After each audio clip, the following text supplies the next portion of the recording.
किस्त नंबर 2। दाई जान हसबे मामूल चाय का कप थामे दरवाजे से झांकें और उनकी नजरें जैसे एक लम्हे में सब कुछ समझ गईं। अनीजा बेटा, तबीयत तो ठीक है ना? रात नींद आई थी। उनके लहजे में फकरमंदी की परछाइयां वाज़ेह थीं। अनीजा ने बेजान सी मुस्कुराहट लबों पर लाने की कोशिश की और सर इस बात में हिलाया, मगर वो अल्फाज जो दिल में तूफान बने मिचल रहे थे, लबों तक ना आ सके। दाई जान ने आहिस्ता से पास आकर इसके कंधे पर हाथ रखा और इसका चेहरा अपने नरम हाथों में थाम लिया, जैसे किसी माँ का लमस जख्मी बच्चे पर मरहम रख रहा हो। बेटा, तुम मुझसे कुछ छुपा तो नहीं रही? कोई बात है जो तुम्हें तकलीफ दे रही है? दिल पर बोझ रखना अच्छी बात नहीं। मुझे बताओ, क्या हवा? अनीजा का जब्त, जो बरसों से सीने में कैद था, एक लम्हे में बिखर गया। इसके आंसू बेकाबू हो गए, आवाज रनत गई और दिल का दर्द लबों पर आ गया। दाई जान, मैं थक गई हूँ, बस बहुत थक गई हूँ। इसके लफ्जों में टूटा हुआ सा सुकून था, जैसे वो बरसों बाद अपनी खामोश चीख को आवाज दे पाई हो। मामी के तनज, उनकी हर बात में छुपा जहर, शायान की नजरें जो मुझे जीता नहीं छोड़ती, इन सब से मुझे नफरत हो गई है, खुद से भी। सब कुछ अंदर ही अंदर मुझे खा रहा है। दाई जान, मैं टूट रही हूँ। वो ससक ससक कर रो रही थी। दाई जान के सीने में दर्द की एक लहर दौड़ गई। अनीजा उनकी आंख का तारा थी, वो फूल जो उनके दिल के सहन में खिला था, नाजुक, मासूम और मौसमों की सख्ती से बेखबर। मेरे बच्चे, दाई जान ने भराई हुई आवाज में कहा, तुम अकेली नहीं हो। जब तक ये बूढ़ी जान जिंदा है, कोई तुझे हाथ नहीं लगा सकता।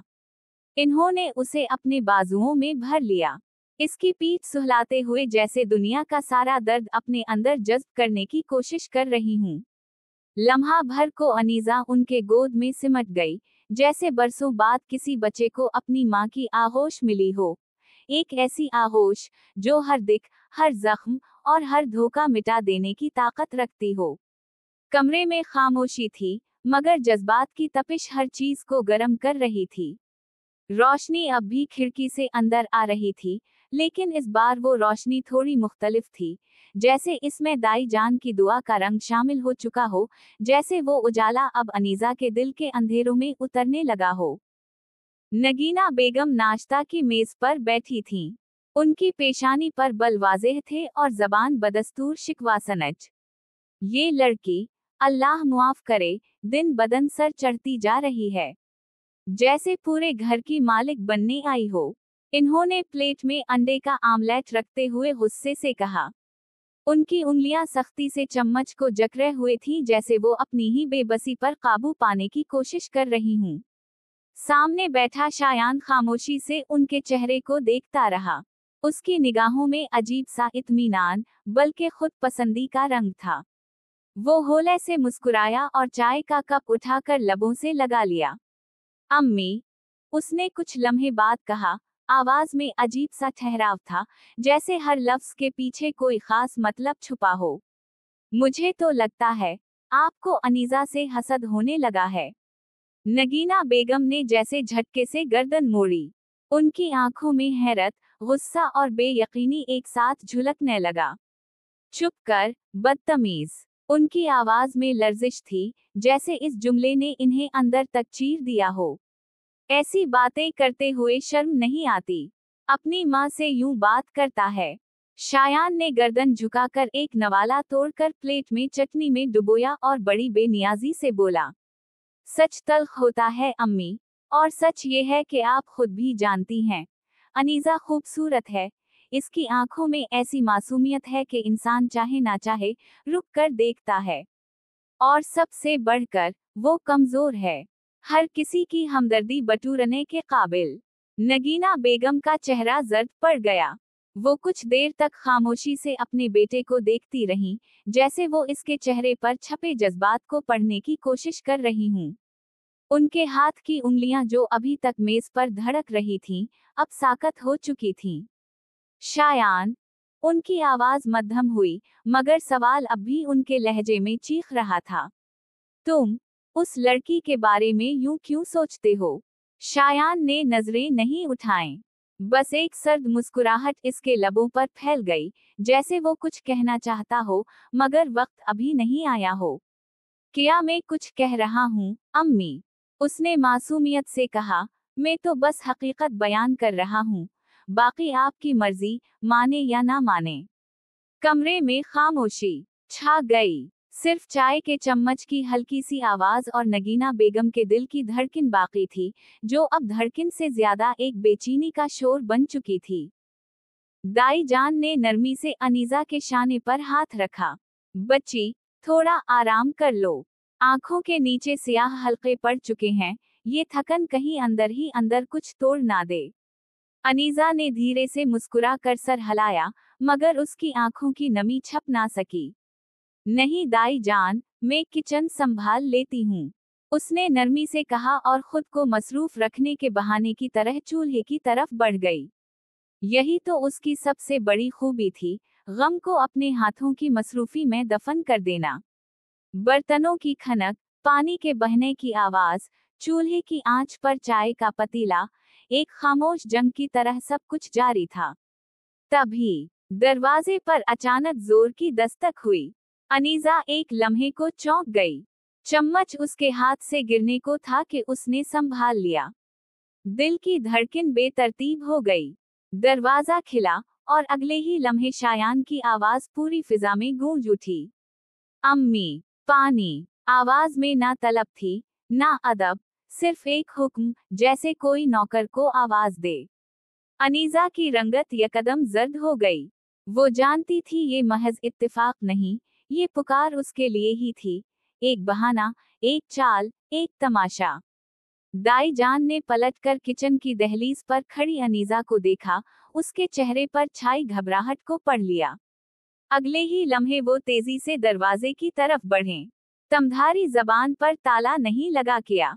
दाई जान की आवाज में ऐसी गरज थी कि शायान के कदम पल भर को रुक गए। पानी लेना है तो खुद जाके ले लो।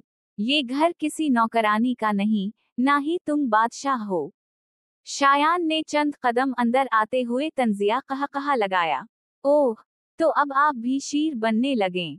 दाई जान के अंदर से बगावत की बो आ रही है आजकल। दाई जान ने उसकी तरफ बढ़कर निगाहों को उसके चेहरे पर गाड़ दिया। उनकी निगाहों में बरसों का सबर, तलखी और अब गुस्से की शुला बैनी जुमा थी।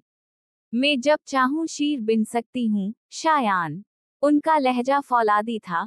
तमधारी ये बदतमीजियां, ये जबरदस्ती की मुस्कुराहटें और ये अनीजा को सताने का सिलसिला, बरसों से देख रही हूं मैं। मगर अब एक लम्हा भी बर्दाश्त नहीं होगा। शायान की मुस्कुराहट कुछ लम्हों को रुकी, जैसे उसने दाई जान को पहली बार एक मुख्तलिफ रूप में देखा हो। अनीजा दरवाजे की आड़ में खड़ी सब देख रही थी, मगर जबान जैसे बंद थी। उसने दाई जान को पहली बार यूं शीर की तरह दहाड़ते देखा था। उसके दिल में कहीं रोशनी की हल्की सी रमक उभरी, जैसे किसी अंधेरे कमरे में पहली बार किरण छुनकी हो। शायान ने निगाह चराते हुए कहा, बहुत दिन हो गए थे किसी को तेज बोलते सुने, अच्छा लगा। मगर इसके लहजे की अकड़ अब वैसी ना थी, जैसे अंदर कुछ लरस गया हो। दाई जान पलटी, अनीजा की तरफ देखा और नरमी से बोली, बेटी, अब तुम्हें डरने की जरूरत नहीं। अब मैं हूँ तुम्हारे साथ, हमेशा। अनीजा की आंखें छिलकने को थीं, मगर इस बार वो कमजोर नहीं लग रही थी। इस बार उसके पास एक साया था, जो न सिर्फ मजबूत था, बल्कि उसके हक में खड़ा भी हो चुका था। किचन में हल्की रोशनी जल रही थी। अनीजा चूल्हे पर दाल चढ़ाए, आहिस्ता आहिस्ता चम्मच चला रही थी। दिल कहीं और था, हाथ जैसे आदत से चल रहे थे। माहौल में एक समताटा सा था, जिसमें बस दाल के उबलने की हल्की हल्की आवाजें थीं। अचानक पीछे से किसी के कदमों की चाप सुनाई दी। अनीजा ने चौंक कर पलट कर देखा, शायान दरवाजे पर खड़ा था। इसकी आंखों में वही पुरानी शुलासी झलक, लबों पर हल्की सी तंजिया मुस्कुराहट, जैसे वो किसी खेल का आगाज करने वाला हो। अम्मी नजर नहीं आ रही, दाई जान भी अपने कमरे में होंगी, और तुम हमेशा किचन में, तन्हा। उसकी आवाज में ऐसा इत्मीनान था जैसे वो अपने इख्तियार पर मुतमईन हो। अनीजा ने एक कदम पीछे लिया। खौफ इसकी आंखों से झांकने लगा, लेकिन वो अपनी जगह जम गई। शायान आहिस्ता आहिस्ता दरवाजे की तरफ बढ़ा और हाथ कुंडी की तरफ ले गया। दरवाजा बंद होने को था। एक पल, सिर्फ एक पल का फासला था उस और मुकम्मल तन्हाई के दरमियान। तभी अनीजा की आवाज फिजा को चीर गई। दाल, दाई जान। उसकी आवाज खौफ में भीगी हुई, लरसती हुई, जैसे उसमें सारी हिम्मत समेट कर निकाली गई हो। शायान चौंक कर पीछे हटा, जैसे किसी ने उसे धक्का दिया हो। उसकी आंखों में लम्हा भर को हैरत और गुस्सा यकजा हो गए। दूसरे ही लम्हे दाई जान भागती हुई किचन में दाखिल हुए। उनके चेहरे पर हवाइयां उड़ी हुई थीं, आंखों में ऐसी चिंगारियां थीं जो बरसों के जब्त की गवाही दे रही थीं। क्या हो रहा है यहाँ? उनकी आवाज कमरे की फिजा में गूंज गई, जैसे बिजली चमकी हो। शायान ने पल भर को अनीजा की तरफ देखा, जो दीवार के साथ लगकर साकत खड़ी थी। काफ, कुछ नहीं, मैं सिर्फ पानी लेने आया था। उसने हकलाते हुए झूठ गढ़ने की कोशिश की, लेकिन दाई जान की नजरें उसके झूठ को चीर गईं। बस, दाई जान की आवाज में अब गरज थी। अगर आज के बाद तुम इस बच्ची के करीब भी गए ना, शायान, तो सुन लो, मैं कसम खाती हूँ, नगीना बेगम से पहले तुम्हारे बाप को बताऊंगी, और वो तुम्हें तमधारी औकात याद दिला देंगे। शायान की आंखों में गुस्सा सुलगने लगा। उसने दांत पैसे, मुट्ठियां भींचे, लेकिन वो कुछ कहे बगैर कमरे से निकल गया। इसके कदमों की चाप गुस्से से भरी थी, जैसे जमीन पर हर कदम एहतजाज कर रहा हो। किचन में अब सिर्फ दाई जान और अनीजा मौजूद थीं। दाई जान ने आगे बढ़कर अनीजा को थाम लिया। डरो मत, बेटी, अब वो तुम्हें कुछ नहीं कह सकता। अब मैं तुम्हारे साथ हूँ। अनीजा की आंखों से आंसू बह निकले। वो कुछ बोल ना सकी, सिर्फ सर हिलाया। दिल जैसे शकरगुजारी से भर गया हो, लेकिन जख्म अभी भी रसते थे। उसी रात, अंधेरे कमरे की छोटी सी खिड़की से चांद की दूधिया रोशनी अंदर आ रही थी। अनीजा खिड़की के पास बैठ गई। उसने पर्दा हटाया और आसमान की तरफ देखा।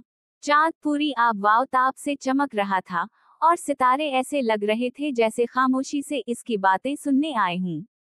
अनीजा ने आहिस्ता से हाथ जोड़ लिए, लबों पर दुआ लरजने लगी। या अल्लाह! उसकी आवाज बेहद नरम, भीगी हुई थी। मेरी हिफाजत फरमा। मुझे ऐसा जहां अता कर जहां इज्जत हो, मोहब्बत हो, और खौफ ना हो। उसके आंसू रुखसारों पर बह निकले, लेकिन आज उनमें कुछ बदलाव था। वो कमजोरी के आंसू नहीं थे, वो रब के हुजूर इल्तिजा की नमी थी। चांदनी खिड़की से अंदर आ रही थी, जैसे रब की रहमत का पैगाम हो। और अनीजा के दिल में पहली बार उम्मीद की नरम सी शमा टिमटमाई। रात के आखिरी खा की खामोशी अब धीरे धीरे सुबह की हल्की करनों में तहलील हो रही थी।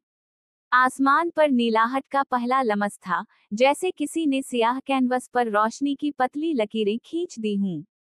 हवा में नमी की सी महक थी, और फिजा में एक अजीब सा सन्नाटा, ना मुकम्मल खामोशी, ना मुकम्मल जिंदगी।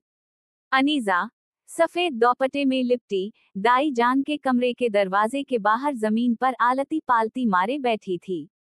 उसके हाथों में धाती जुग था, जिससे पानी की खफीफ सी ठंडक इसकी उंगलियों तक सरायत कर रही थी। उसकी नजरें दरवाजे पर जमी हुई थीं, जैसे वहां से उम्मीद की कोई किरण फूटने वाली हो। इसकी पलकों पर रात की जागी थकन, और आंखों में वही पुरानी मानूस उदासी। वो दिल ही दिल में दुआएं दोहरा रही थी। दाई जान जाग जाएं। एक बार बस, एक बार मेरी पेशानी पर वही पुराना शफकत भरा लमस रख दें। वक्त गुजरता रहा, पर दरवाजा वैसा ही बंद रहा। कभी कभी उम्मीद खामोशी से ज्यादा तकलीफ देती है। तभी अचानक पूरे माहौल में एक करख्त आवाज गूंजी। इधर आना जरा। कमरे में नगीना बेगम की आवाज थी। ये आवाज अनीजा के जिस्म में सनसनी बनकर दौड़ गई। वो जैसे जमीन में धंस गई हो। इसकी पुश्त में खंजर सा चुभ गया। वही लहजा, वही जहर, वही गुस्से से लबरेज हुक्म। जो कांप गया इसके हाथ में, लेकिन वो खुद को संभाल कर उठी। धीमे कदमों से, जैसे हर कदम में कोई सदी बीत रही हो, वो नगीना बेगम के कमरे की तरफ बढ़ी। दोपट्टा सीने पर और मजबूती से लपेटा, जैसे खुद को किसी गैर मरी खतरे से बचा रही हो। कमरे के दरवाजे पर पहुंचते ही उसने सर झुका लिया और आंखें जमीन से बांध दें। नगीना बेगम पिलिंगा पर बैठी थीं, चेहरे पर वही तनफर, लबों पर वही तनकीद की करचियां। ये बर्तन किचन में पड़े हैं सुबह से। उनकी आवाज का हर लफ्ज जैसे कोड़े की तरह बरस रहा था। क्या तुम्हारा काम सिर्फ दाई के पैरों में बैठे रहना है, या तुम्हें यही सिखाया गया है कि नौकरानी बनकर एक बुजुर्ग के पीछे साया बनी फरो? अनीजा ने सर हल्का सा झुकाया, जैसे किसी माफी की तलबगार हो, लेकिन अल्फाज उसके गले में अटक गए। वो खामोश रही। उसकी खामोशी बगावत ना थी, शिकस्त थी। एक ऐसी शिकस्त जिसमें खौददारी अभी बाकी थी। नगीना बेगम को इस खामोशी से जैसे और गुस्सा आया। मैं जानती हूँ, तुम्हें दाई जान ने सर चढ़ा लिया है, पर याद रखो, इस घर की मालिकन में हूँ। तुम्हारा हिसाब भी मुझसे होगा। अनीजा ने आहिस्तगी से पलकें उठाएं, एक लम्हे को आंखें नगीना बेगम के चेहरे पर जा ठहरें। पर उनमें नफरत या जवाब ना था, सिर्फ एक सवाल था। कब तक? फिर उसने नजरें झुकाएं, अपने कदम बढ़ाए और खामोशी से बर्तन समेटने लग गई। बर्तनों की आवाज अब घर के सुकूत में गूंज रही थी, जैसे हर टन टन पर उसके जज्बात बज रहे हों।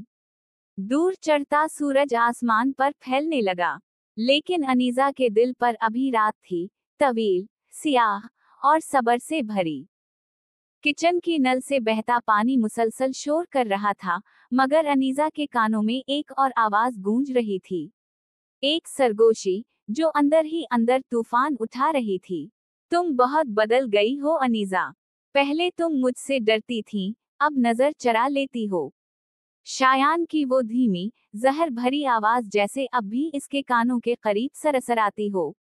जैसे किसी नाग ने आहिस्तगी से फौकार मारी हो। अनीजा के हाथ रुके। बर्तन की सतह पर झाग जम गई, पानी बहता रहा, मगर वो जैसे किसी और ही लम्हे में कैद हो गई थी। उस रात, वो लम्हा, जब शायान कमरे के दरवाजे पर नमूदार हुआ था। अंधेरे में इसका वजूद किसी साए की तरह उभरा था, खामोश लेकिन खतरनाक। इसने बस इतना कहा था, तुम बहुत बदल गई हो अनीजा।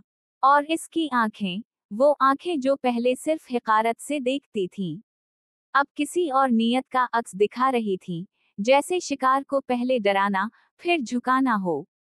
पहले तुम मुझसे डरती थीं, अब नजरें चरा लेती हो। ये जुमला अनीजा के अंदर सोई हुई ससकियों को जगा गया था। इसका दिल जोर जोर से धड़कने लगा था। इसने फौरन नजरें झुका ली थीं, जैसे अपने वजूद को नजर की बद से बचा रही हो। लेकिन शायान की वो नजरें, वो नजरों का बोझ, वो लफ्जों के अंदर छपी धमकी, ये सब उसके दिल में खौफ की तहें बिछा गया था। किचन में खड़े होकर अब वो वही मंजर बार बार जहन में दोहरा रही थी। उसके हाथों में झाग जैसे खून की तरह सुर्ख हो गए हों। नहीं, असल में वो उसका दिल था जो घूल रहा था, हर लम्हा, हर लफ्ज के जहर से। शायान, नगीना बेगम का लाडला, बचपन से हर बात मनवाने वाला, हर चीज पर हक जताने वाला। वो जानता था कि अनीजा खामोश है, मजबूर है, अकेली है।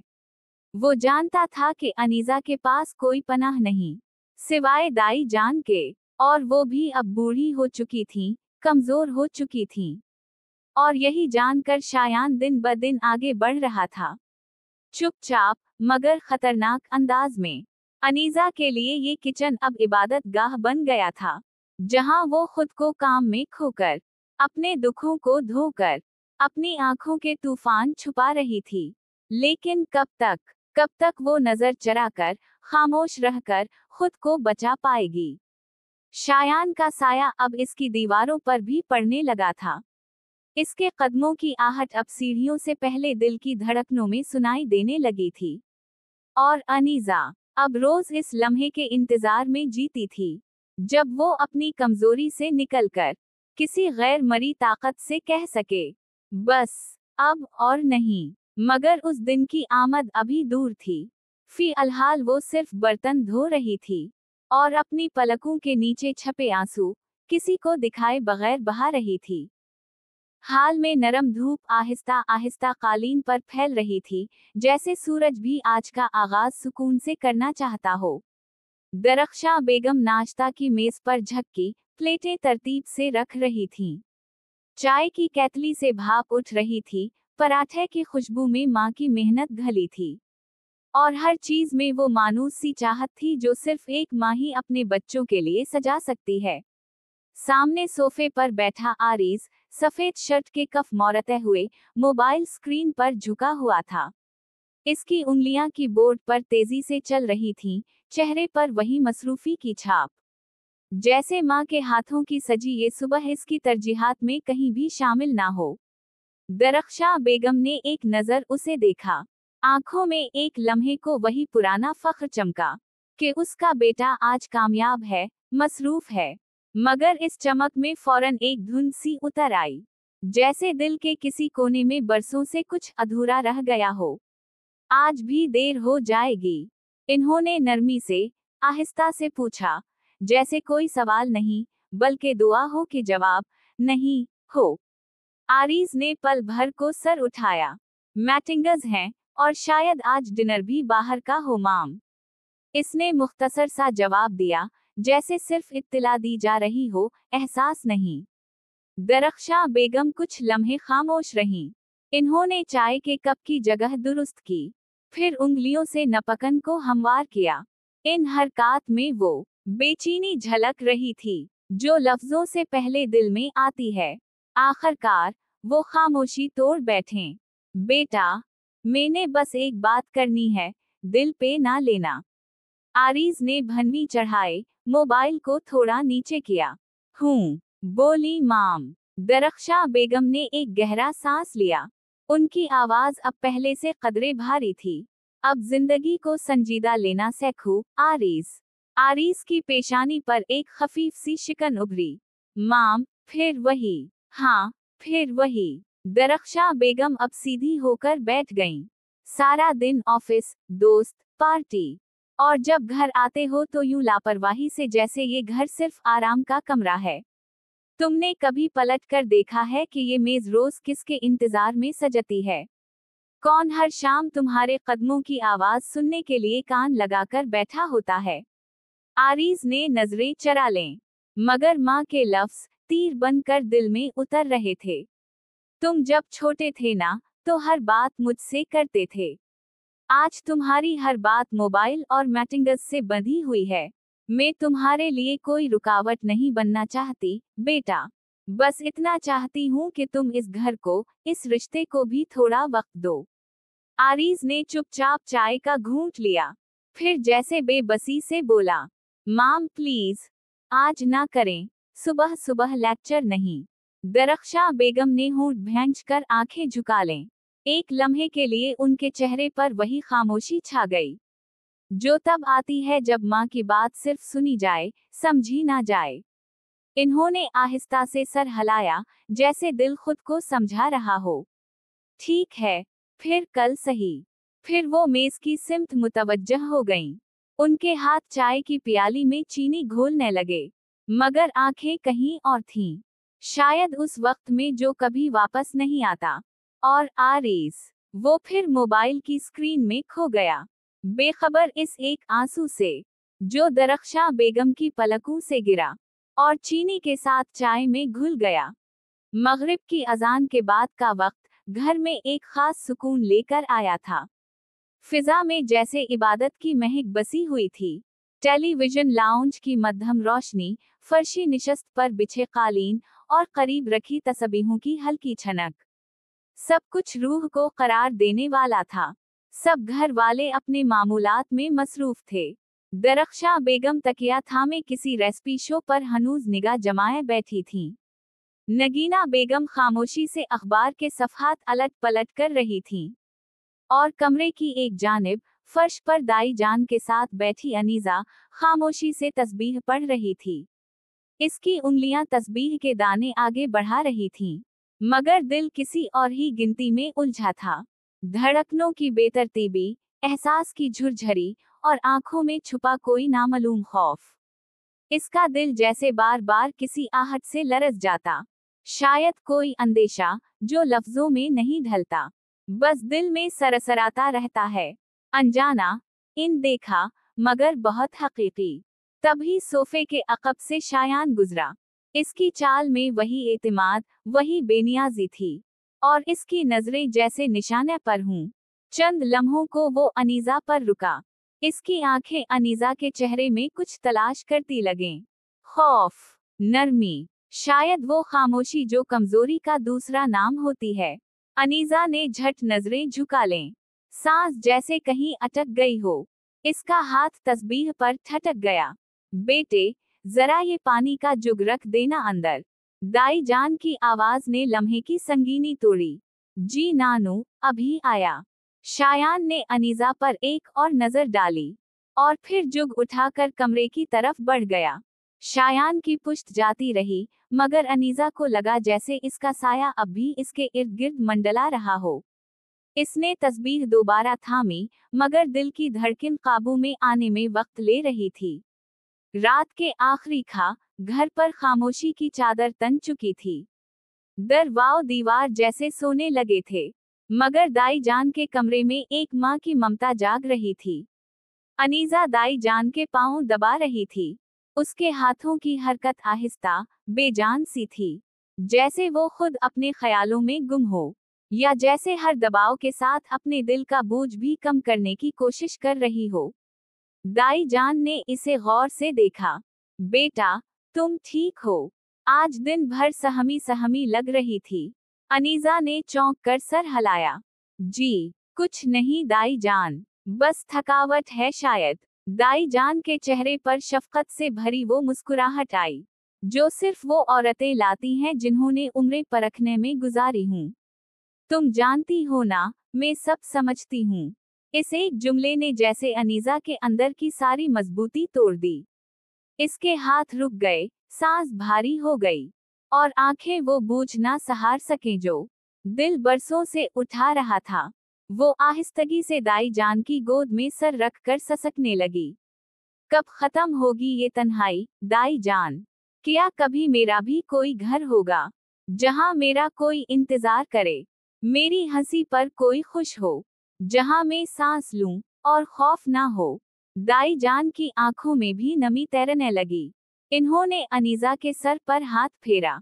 होगा बेटा, इंशाअल्लाह जरूर होगा।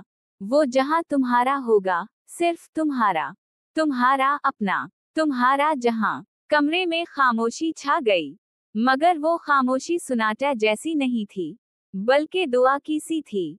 एक ऐसी दुआ जो माँ की गोद में किसी यतीम सी बच्ची की ससकियों के बीच मांगी गई थी। और बाहर आसमान पर एक सितारा आहिस्ता से टिमटमा कर बुझ गया। शायद वो सुन रहा था। आपको मेरा जहां रोमांटिक नावल की किस्त नंबर 2 कैसी लगी, अपनी कीमती राय से जरूर आगाह कीजिएगा। नावल के साथ जुड़े रहने के लिए हमारे चैनल HSO स्टोरीज को लाजमी सब्सक्राइब कर दीजिएगा, और साथ ही साथ बेल आइकॉन को भी प्रेस कर दीजिएगा, ताकि हर नई आने वाली वीडियो का नोटिफिकेशन सबसे पहले आपको मिल सके। वीडियो को लाइक, शेयर और कमेंट करना मत भूलिएगा। आपके कमेंट्स का शिद्दत से इंतजार रहेगा। अल्लाह की अमान में रहें।